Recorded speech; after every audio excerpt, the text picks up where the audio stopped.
The play Trifles is based on the real murder of John Hossack. In this video, we'll compare the real case with the play. The counterparts of Mr. and Miss Hossack in the play are Mr. and Miss Wright. Let's examine the deaths of the victims. While it's not clear as to who killed the victims, the tools and circumstances of their deaths are. Let us first turn our attention towards the real case, the murder of John Hossack. The murder tool in this case was, most likely, an axe. The victim was hit twice.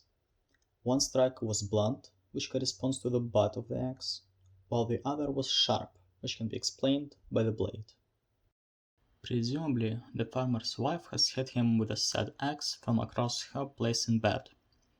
The defense claimed that someone might have snuck in through the window and was the one to cast the strike.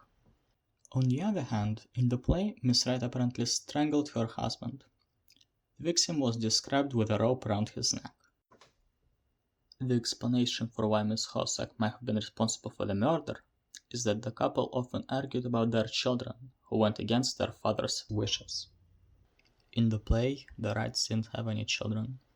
At some point, Miss Wright bought a canary so that the house didn't seem as empty. Presumably, the male Wright snapped the bird's neck, which pushed the woman over the edge.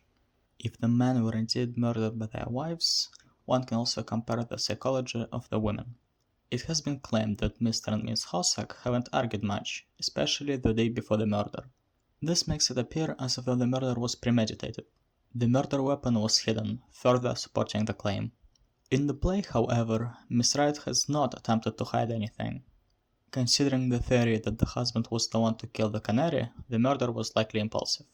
In conclusion, the real-life murder of John Hossack and the play Trifles share similarities, but differ in key details.